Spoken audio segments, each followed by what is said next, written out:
அத்தனை பேர் முன்னாலேயும் உங்களை கட்டி பிடிச்சு கண்ணா பின்னாலும் முத்தம் கொடுத்துருவேன். அடி பாவி, நீ அப்படி செஞ்சா என் கௌரவம் என்ன ஆகுறது? உங்க மரியாதை கௌரவம் எல்லாம் போக கூடாதுன்னா நான் சொல்றபடி செஞ்சிருங்க. அதான் உங்களுக்கும் நல்லது, நம்ம குடும்பத்துக்கும் நல்லது. கண்ணம்மா, ராசா கிட்ட குடும்பத்தை பத்தி என்ன பேசிக்கிட்டு இருக்க? ஒண்ணும் இல்ல, அவர் நல்லதுக்காக சில விஷயங்கள் சொல்லிட்டு இருக்கேன். அது மாதிரி நடந்துக்கணும்னு நீங்களும் புத்திமதி சொல்லிட்டு போங்க. ராசா, கண்ணம்மா புத்திசாலி பொண்ணு. எதை சொன்னாலும் நல்லதுக்கு தான் சொல்லும். அது சொன்னபடி செஞ்சிரு. பங்காளி, விஷயம் புரியாம பேசாதீங்க. அது என்ன சொன்னு தெரியுமா? என்ன சொன்னாலும் சரி, அதுபடி செஞ்சிரு. உன்னால முடியலையா? நான் செய்யறேன். ஒரு உபகாரம் தான். ஒண்ணு வேணா, நீங்க போங்க. அப்படி என்ன செய்ய சொல்லி இருக்கோம்?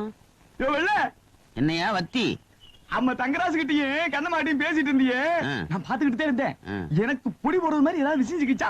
எங்க என்ன நடக்குதுன்னு பார்த்து யார்கிட்ட சொல்லேன்னா பொடி உன் மூக்குல ஏறாதா? அட போயா, இவனுக்கு பொடிக்கு பதில் விஷத்தையாவது கொடுத்துடலாம். தொலைஞ்சு போட்டும். உன் விஷயமே ஏதாவது எனக்கு சிக்கும், அன்னைக்கு புடிய போடுறேன். Open the door. யோ, என்ன எதுக்கு எங்க கொண்டு வந்தீங்க? இங்க இருக்கிறவெல்லாம் முடிச்சவிக்கி மொல்ல மாறி முகமூடி கொள்ளக்காரனுங்க. சட்டப்படி என்ன காமன் செல்லில கொண்டு போய் வைக்கணும். அது ஒண்ணு இல்ல, கருப்பு கொடி காட்டினவங்க எல்லாம் காமன் செல்ல நிறைஞ்சு போயிட்டாங்க. அதனாலதான் இந்த செல்லு கொண்டு வந்திருக்கோம். எதுக்காக கருப்பு கொடி காட்டினாங்க? புரியல. புரியாம தாயா நாட்டுல குழப்பத்தையே உண்டு பண்றீங்க. ஆமா, இங்க ஏசி இருக்கா? ஏசி இங்க இல்ல, வெளியில டியூட்டில இருக்கு. ஓ, நீ ஒரு விளக்கண்ண மூஞ்சி, வாயா. அண்ணே வாங்கண்ணே, எப்பண்ணே வந்தீங்க? சீச்சி, இது என்ன கல்யாண சத்திரமா? வாங்கண்ணே உட்காருங்கன்னுங்கிற. அதுல மதுரை ஜெயில சந்திச்சோம், அப்புறம் வேலூர், கடலூர், கடைசியா பாலங்கோட்டை ஜெயில மீட் பண்ணோம். அவன் சென்ட்ரல் கவர்மெண்ட்ல உத்தியோகம் பார்த்துட்டு இடம் மாதிரி பேசிக்குவானுங்க. நாங்க சென்ட்ரல் ஜெயில இருந்து இடம் மாதிரி ஜெயிலுக்கு ஜெயில் பேசிக்கிறோம். பாத்தீங்களா எங்க சந்திப்பு எப்படி இருக்குன்னு? ஆமா, இந்த வாட்டி என்ன பண்ணிட்டு உள்ள வந்தீங்க? அது ரொம்ப சாதாரணம்டா. மேனேஜர் ஒரு 25,000 ரூபாய் பணத்தை கொடுத்து பேங்க்ல அக்கவுண்ட்ல கட்ட சொன்னாரு. அக்கவுண்ட்ல கட்டினா மாட்டிக்கிட்டேன். என்னண்ணே அநியாயமா இருக்கு? அக்கவுண்ட்ல கிணத்துக்கா மாட்டிக்கிட்டீங்க? கட்டினது அவன் அக்கவுண்ட் இல்ல, என் அக்கவுண்ட். இதுக்கு உள்ள புடிச்சு போடாம உங்களை கொஞ்சம் கலக்கும். இது பயங்கரமான மோசடி, தெரியுமில்ல? சரிடா, நீ என்ன பண்ணிட்டு உள்ள வந்த? அது வேற ஒண்ணும் இல்லண்ணே, பாக்கெட்ல இருந்து ஒரு 500 ரூபாய் எடுத்து தாராளமா செலவழிச்சேன். அதுக்கு உள்ள புடிச்சு போட்டாங்க. இல்லடா, அது அநியாய அக்கிரமா இருக்கு. ஒரு தனி மனிதன் பாக்கெட்ல இருந்து 500 ரூபாய் எடுத்து செலவு பண்ற கூட இந்த நாட்டில் சுதந்திரம் இல்லையா? அது ஏன் பாக்கெட்ல என்ன, அடுத்தவன் பாக்கெட். நாயே நாயே, அதுக்கு பேரு பிட் பாக்கெட்னு சொல்றா. இந்த பிக்கு அசிங்கமா இருந்தது, அதான் கட் பண்ணிட்டேன். பாத்தீங்களா, இந்த கம்முனாட்டி இங்கேயே அடிக்கிறானே, இவனை வேற எங்க கொண்டு போய் வைக்க போறீங்க? இது எம்டி பாக்கெட். வாங்க தம்பி. என்ன பெருசு, நலமா இருக்கிறேன். ஆமா, உங்களுக்கு வெளியில இருக்கவே பிடிக்காதா? வெளியில மனசு இருப்பானா? அங்கங்க குத்து வெட்டு கலவரம். உங்களுக்கு பரவாயில்ல, ஜென்ம தண்டனை கைது. அதையெல்லாம் பார்க்காம நிம்மதியா உள்ளே இருக்கிறீங்க. அது அப்படிதான் இருக்கும். இந்த பாட்டெல்லாம் பாடுவிய, அதுல ஒண்ணு எடுத்து விடு. மாங்குயிலே பூங்குயிலே தேதி ஒண்ணு கேளு, உன்ன மாலையிட தேடி வரும் நாளும் இந்த நாளு. ஆஹா, இளையராஜா பாட்டை அப்படியே பாடுறையா. இளையராஜா கூடவே இருக்க வேண்டியவையா? விடுறீங்களா? அடிக்கடி உள்ள புடிச்சு போடுறீங்களே. கவலைப்படாத, நீ வெளியில போறப்ப இளையராஜாவுக்கு நான் ஒரு லெட்டர் கொடுக்கறேன். அதை கொண்டு போய் கொடுத்தீங்கன்னா உனக்கு நல்ல சான்ஸ் கொடுப்பாரு. ஆமா, இளையராஜாவை உனக்கு எப்படி தெரியும்? பாத்தியா பாத்தியா, சந்தேகப்படுறிய. அவர் அந்த காலத்துல இருந்தே சங்கீத வித்வான் தான் ஐயா. நான் வெளியில இருக்கப்ப அவருக்கு எனக்கு பழக்கம். ஓ அப்படியா? தொட்டு தொட்டு விளக்கி வச்ச வெங்காலத்து சம்பு, அதே தொட்டெடுத்து தலையில் வச்சா பொங்குதடி தெம்பு. அடாடாடாடாடாடா, இப்படி ஒரு ஞானஸ்த வெளியில தான் இருக்கணும். ஐயோ, பாடுறையா, அடுத்த முறை தம்பி வெளிய போகும்போது இளையராசாவுக்கு ஒரு கடுதாசி கொடுங்க. கண்டிப்பா கொடுக்குறேங்க. அத்தை, வாங்க மாப்பிள. கரண்ட் பில் கட்டியாச்சு, இந்தாங்க, நான் வரேன். இருங்க மாப்பிள, இதை வந்துடுறேன். கண்ணம்மா, சும்மா சொல்லக்கூடாது. ரெட்டச்சடையில பாக்குறது கொஞ்சம் அம்சமா இருக்கு. எப்படி எப்படி இன்னொரு வாட்டி சொல்லுங்க மாமா. பாத்தியா, இதுக்கு தான் மனசுல படுறத சொல்றது இல்ல. சரி, வேற ஒண்ணு கேக்குறேன், அது சொல்லுங்க. என்ன? உச்ச தலையில இருந்து உள்ளங்கால் வரைக்கும் உடம்புல எந்த இடத்துல மச்சம் இருந்தா அது அதிர்ஷ்டம்? எனக்கா உனக்கா? 2 பேருக்கும் தான். நெத்தி இல்ல. மேல் உதடு இல்ல. சரி, கீழ உதடு. கழுத்து இல்ல, இன்னும் கொஞ்சம் கீழே. காலு. என்ன மாமா ஒரேடியா தாவிட்டீங்களே? நம்ம கண்ணுக்கு தெரியாம முதுகுல மச்சம் இருந்தா அதுதான் அதிர்ஷ்டம். இத நான் சொல்லல, அத்தை சொன்னாங்களா? இந்த புஸ்தகத்துல போட்டிருக்கு. புக்ல கடந்தெல்லாம் போடுவாங்க, அதெல்லாம் படிக்காத. இந்தாங்க மாப்பிள. எதுக்கு தேவையில்லாம்? சாதி மாம்பழம் நல்லா இருக்கும், அதான் நிறைய வாங்கினேன். இந்தாங்க, வீட்டுக்கு கொண்டுட்டு போங்க. இந்தாடி இதை கொண்டு போய் கல்யாண வீட்டுல கொடுத்துட்டு வந்துரு. என்னடி கண்ணுக்குட்டி அவுத்து விட்டுருக்கியா? இவன் ஒருத்தி. மாமா சைக்கிள்ல நான் முன்னால உட்காந்துக்கிட்டுமா? வேணாம் வேணாம், கொண்டா உங்க அக்கா விட்ட நானே கொண்டு கொடுத்துறேன். மாமா கொண்டானே.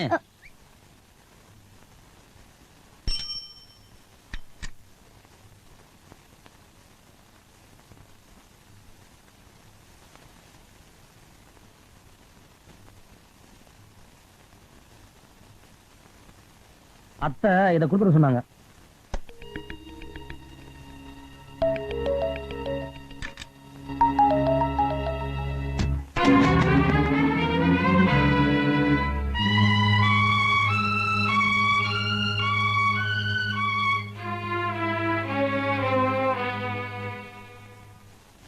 எங்க அம்மா தானே கொடுத்து அனுப்பிச்சிருக்காங்க. இவர் ஏன் இப்படி எட்டி உதைக்கிறாரு? கொடுத்து அனுப்புனது உங்க அம்மாவா இருந்தாலும் கொண்டு வந்தவன் பகையாளிடி. அவன் தொட்டது அமிர்தமா இருந்தாலும் கூட என் வரைக்கும் அது விஷம்தான். ஏமா சந்திரா, காளியப்பண்ண மனசை மாத்திக்கவே மாட்டாரா? அவரோட குணத்தை நீங்க இன்னைக்கு நேத்தா பாக்குறீங்க, அதுவாவது மாறதாவது. இந்த பாருமா, அப்பா காலத்துல ஏற்பட்ட பகை நம்ம தலைமுறைக்கு தொடர வேணாம்னு நினைச்சுதான் நான் எவ்வளவோ பொறுமையா போறேன். ஆனா அண்ணனுங்க அந்த பழசையே மனசுல வச்சுக்கிட்டு இன்னைக்கு எங்களை பகைய நினைக்கிறாங்க. அதை நினைக்கும் போதாமா சில நேரங்கள்ல என் மனசு ரொம்ப வெறுப்பா இருக்கு. அண்ணே, அவங்க மனசை மாத்திக்கலங்கிறதுக்காக நீங்க உங்க நல்ல மனசை மாத்திக்காதீங்க அண்ணே. சந்தர்ப்பத்துக்கு தகுந்த மாதிரி மனசை மாத்திக்கிறவன் மனுஷனே இல்லம்மா. என்னைக்கு இருந்தாலும் அவங்க என் அண்ணனுங்க தான், நீ என் தங்கச்சி தான். சரி சரி, நீ வீட்டுக்கு போமா. என் கூட பேசுறத பார்த்தா உனக்கும் திட்டுவாங்க. போ.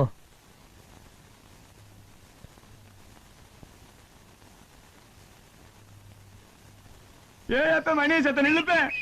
உன்னைத்தான் பார்த்து ஒரு முக்கியமான விஷயத்த சொல்ல வந்தேன். என்ன மச்சான்? அவன் தங்கராசு பைய காளியப்பை வீட்டுக்கு பழகுல கொண்டு போனேன். அந்த காளியப்பை காலால எட்டு ஓச்சு விட்டானா? தங்கராஜு கொண்டு போன பழக்கூடிய காளியப்ப எட்டு வச்சது இது வரைக்கும் நடக்காத விஷயமா? அந்த ரெண்டு குடும்பத்துக்குள்ள பகதான் இந்த ஊருக்கு தெரிஞ்ச விஷயமாச்சே. அதை போய் பெருசா டமார் அடிக்க வந்துட்டு போயாங்கிட்டு வேலை. நீ வாடா.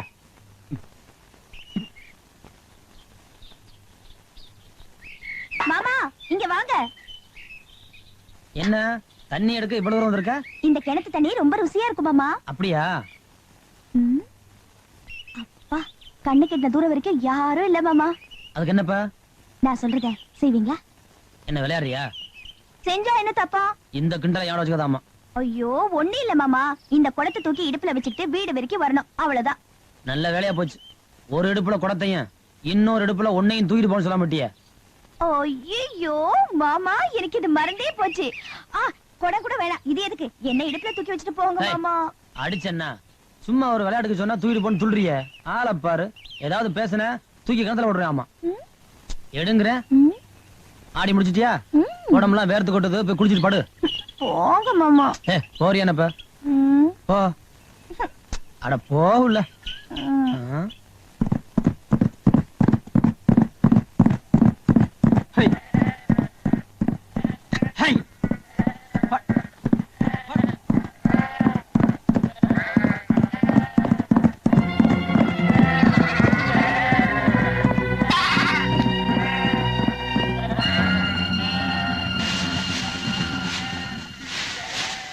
ஐயா,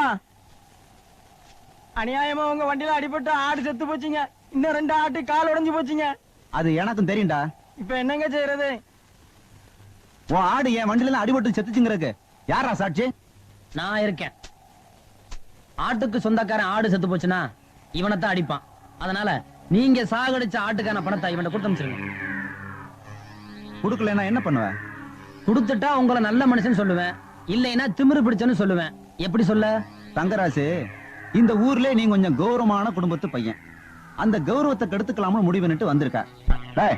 கொடுக்க வேண்டியதை கொடுத்து அனுப்படா.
தெரியப்படுத்துறது என்னன்னா மைனர் மயில்சாமி சாரட்டு வண்டி ஓட்டி ஆடுகளை சேதப்படுத்திட்டாருன்னு நம்ம ஊரு தங்கராஜ் பஞ்சாயத்துல பிராதி கொடுத்திருக்காரு. இன்னைக்கு கச்சேரி மண்டபத்துல சாயந்தரம் கூட போற பஞ்சாயத்துக்கு வீட்டுக்கு ஒருத்தர் வரணும்னு பஞ்சாயத்தார் உத்தரவு.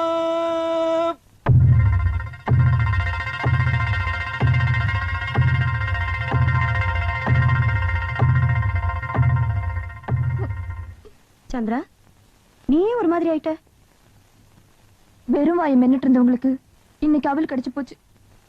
அவங்க முகத்தை பாத்தீங்கல்ல, நீ நிச்சயமா அவங்க பஞ்சாயத்துக்கு போறாங்க. இன்னைக்கு என்னமோ நடக்க போகுது.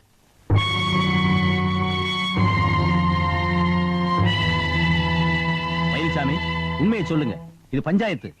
நாங்கெல்லாம் இங்க வந்து உட்கார்ந்திருக்கோம். அப்புறம் எங்களுக்கு என்ன மரியாதை?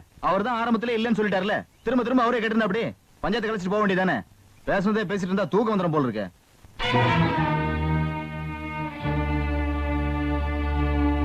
சத்தியமா சொல்றாங்க, இவர் வண்டியில அடிபடுத்த ஆடு செத்துச்சு.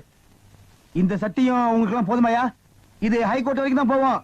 மயில்சாமி, நீ ஒரு சத்தியம் பண்ணு, அது சுப்ரீம் கோர்ட் வரைக்கும் போவோம். அப்படி போடு. நான் பண்ணேன். தயவு செஞ்சு கொஞ்சம் சும்மா இருக்கீங்களா? டேய், அண்ணங்கிற வேலை வச்சுக்காத. நீங்க பேசினா வீண் குழப்பம் தான் வரும். அதனாலதான் சொல்றேன், கொஞ்சம் சும்மா இருங்க. பஞ்சாயத்துனா 4 பேர் 4 விதமா பேசதான் செய்வாங்க. என்ன சொல்றீங்க? பேசுறதுல தப்பு இல்ல, ஆனா சம்பந்தம் இல்லாம தண்டனாவதம் பண்ணிக்க வேண்டாம். உனக்கு மட்டும் இதுல என்ன சம்பந்தம் இருக்கு?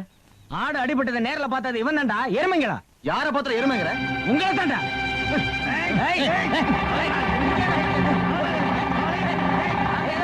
அவங்க பிரிச்சு விடுங்க.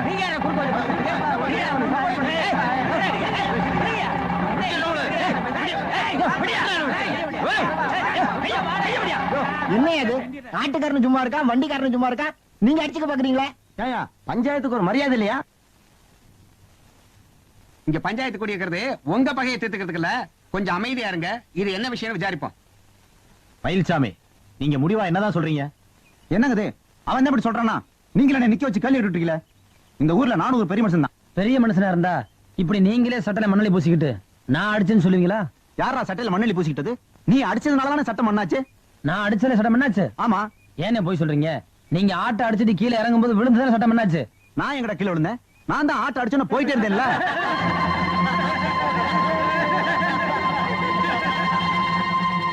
இவர் ஒத்துக்க வைக்கத்தான் நான் அப்படி பேசினேன். பாத்தீங்களா, ஒத்துக்கிட்டாரு. அபராதம் என்னன்னு சொல்லிட்டு பஞ்சாயத்தை முடிச்சு விடுங்க. என்ன பெருசு லெட்டர் எப்படி எழுதிருக்கு? பேனாவில இங்க் ஊத்தி எழுதி இருக்கு. பின்ன தண்ணி ஊத்தி எழுதுவாங்க? எண்ணெய் ஊத்தி எழுதுறாங்க வேண்டாங்கிறது என்ன விஷயம்னு கேட்டா? ஐயா, என்ன விஷயங்க ஐயா? என்ன, எப்பவும் உள்ள குடும்ப விஷயம்தான். இந்த தடவை ஒரு புது பிரச்சனை. என்ன? என் பங்காளி ஒருத்தன் சாக கிடக்குறான். ஏகப்பட்ட சொத்து. ஒரே ஒரு ஊம பேரன், பேரு சுப்பிரமணி. 7 வயசுல காணாம போனவன்.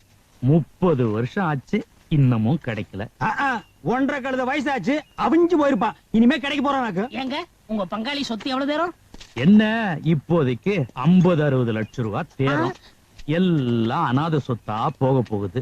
நான் பக்கத்துல இருந்தாலாவது நம்ம 3 சாமி கோயிலுக்கு எழுதி வைக்க சொல்லுவேன். ஐயா, எனக்கு எழுதி வைக்க கூடாதா? நீ என்ன 3 சாமியா? ஏண்டா கீரி புள்ள தலையா? உன் எச்சிக்கல புத்தி போகுதா? நாயே பெருசு எவ்வளவு தன்மையா பேசுறாரு. பெருசு மேல படிங்க. மேல படிச்சுட்டேன். அப்ப கீழே படிங்க. இந்தாப்பா சுப்பையா, அழகு சுந்தரம், வாங்க கார்டன் வார்டன். இன்னைக்கு உங்க 2 பேருக்கும் விடுதலை. விடுதலை விடுதலை விடுதலை விடுதலை. சுப்பையா, இளையராஜாவுக்கு லெட்டர் தரேன்னு சொன்னேன்ல, இந்தா.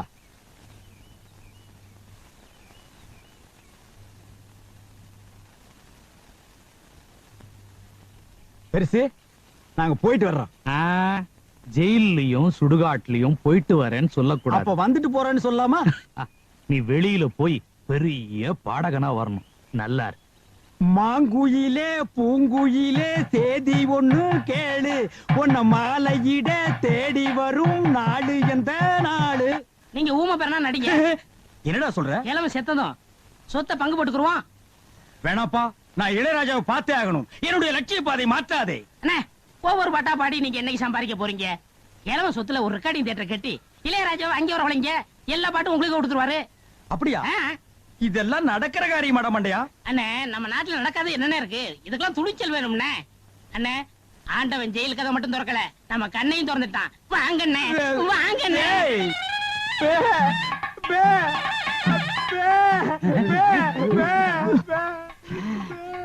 வந்துட்டான். பெரியசாமி அண்ணே உங்க பேரன் வந்துட்டான்.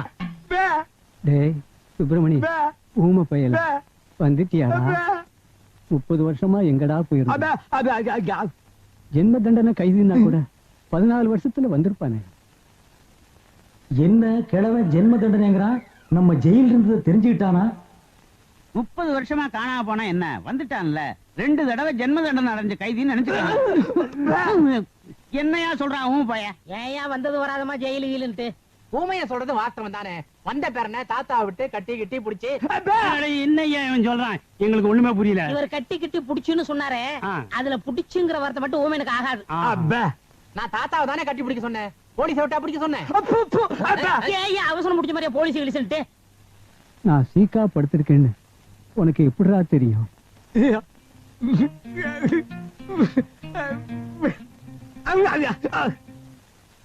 என்ன சொல்றான்? கனவு கண்டாரான். அதுதான் ஐயா பாசம். நான் உடம்புக்கு முடியாம படுத்திருக்கிறத என் ஆத்மா போய் அந்த ஊமையனோட கனவுல சொல்லி இருக்குது பாரு. ஆத்மா கனவுல கிழிச்சுது. சீக்கிரம் செத்து தோடா கழுத்து பயல. என்ன யோசிக்கிறான் ஊமைய? உங்களுக்கு சீக்கிரம் குணமாகட்டும்னு வேண்டிக்கிறாரு.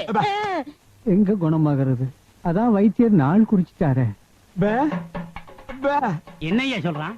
எத்தனை நாள் கெடு கொடுத்துருக்கீன்னு கேக்குறாரு. 10 10 நாள்.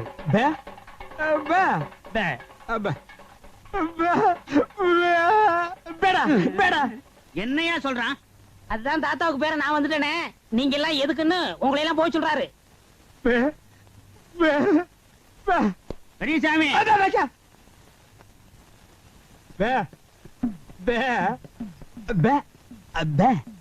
என்னடா சொல்றான்? இங்க இருக்கிற சொத்து புறம் இருக்கட்டும், பேங்க்ல பணம் எவ்வளவு தேரும்னு கேக்குறாரு. நிறைய இருக்கு. பேங்க்ல நிறைய திருடு போகுதான், அதை இங்க கொண்டாந்து வச்சா இவர் பாத்துக்கிறாராம். சரி.